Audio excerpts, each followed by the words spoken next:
Hello friends, welcome to my YouTube channel Saral Astro. आज हम बात करेंगे भगवत रत्नाकर का अध्याय 1 वृषभ लग्न श्लोक नंबर 13, 14 और 15 के बारे में। तो शुरू करते हैं आज का सेशन। सबसे पहले हम जानेंगे श्लोक नंबर 13 के बारे में। श्लोक नंबर 13 की संस्कृत स्लाइड मैंने आपके सामने रख दी है। उसके अंदर रामानुजाचार्य कहते हैं कि शुक्रस्यदाय संप्राप्ते धन प्राबल्यमादिशेत भाग्य योगम समाप्नोति वृषजन्म न संशय। इसका मतलब ये है कि वृषभ लग्न के अंदर कोई भी जातक का जन्म हुआ हो और उसके अंदर शुक्र की दशा जब आती है तो जातक को प्रबल धन योग और भाग्य योग होता है।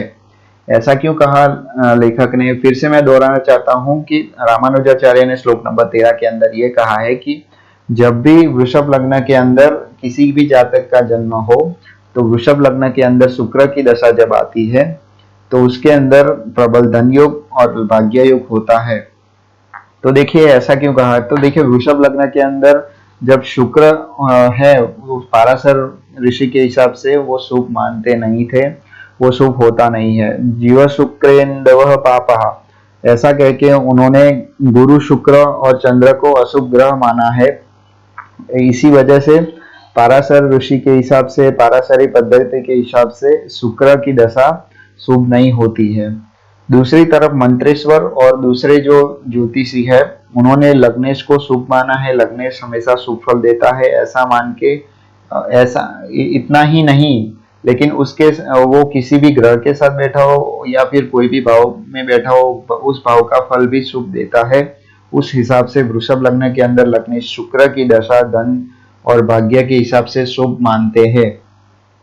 मैंने आपको समझा दिया कि ये ऐसा क्यों मानते हैं। तो देखिए मैंने फिर से दोहराना चाहता हूँ कि वृषभ लग्न के अंदर जो शुक्र है वो पाराशरी ऋषि के हिसाब से शुभ मानते नहीं है, लेकिन दूसरे जो ज्योतिष है उन्होंने ऐसा भी तर्क लगाया है कि लग्नेश हमेशा शुभ फल ही देता है। तो वृषभ लग्न के अंदर जो शुक्र है वो लग्नेश मानते हैं, लग्नेश हमेशा शुभ फल देता है। तो लग्नेश की जब दशा आती है तो दशा शुभ फल ही देती है। इस हिसाब से रामानुजाचार्य ने इधर ये कहा है कि शुक्र की दशा जब आती है वृषभ लग्न के अंदर तो वो प्रबल धन योग और भाग्य योग करती है।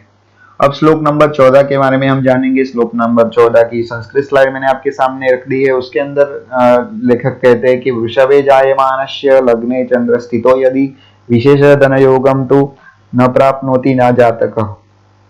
इसमें कहना चाहते हैं रामानुजाचार्य के वृषभ लग्न के अंदर जन्म हो और चंद्र लग्न स्थान में हो या फिर लग्न के अंदर हो तो विशेष धन योग होता नहीं है।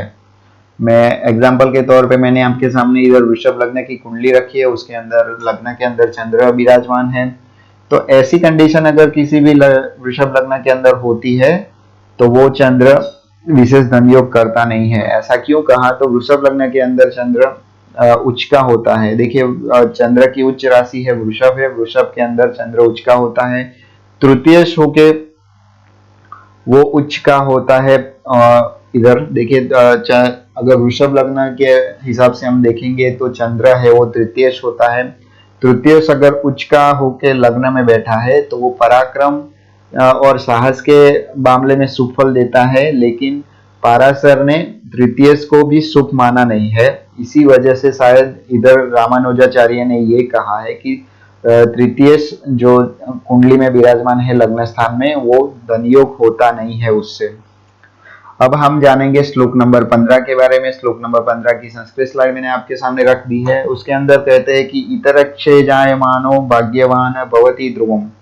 इसके अंदर लेखक कहना चाहते हैं कि वृषभ सिवाय अगर अन्य लग्न के अंदर चंद्र हो तो जातक जरूर भाग्यशाली होता है।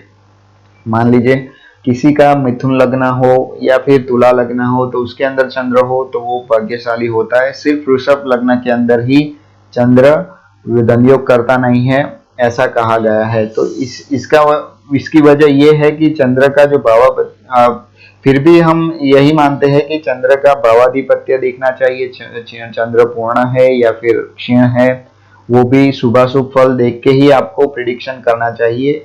इधर ये श्लोक आधा अधूरा लग रहा है, इसी वजह से ये श्लोक ऐसा प्रतीत होता है कि ये आधा अधूरा है।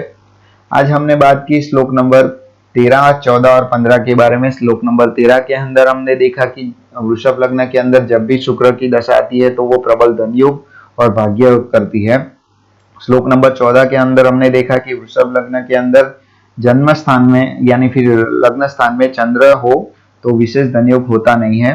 और 15 के अंदर हमने ये देखा कि वृषभ के सिवा जो भी कोई लग्न है, कोई भी 12 में से कोई भी लग्न है वृषभ के सिवा, उसके अंदर चंद्र हो लग्न के अंदर तो वो जातक जरूर भाग्यशाली बनता है।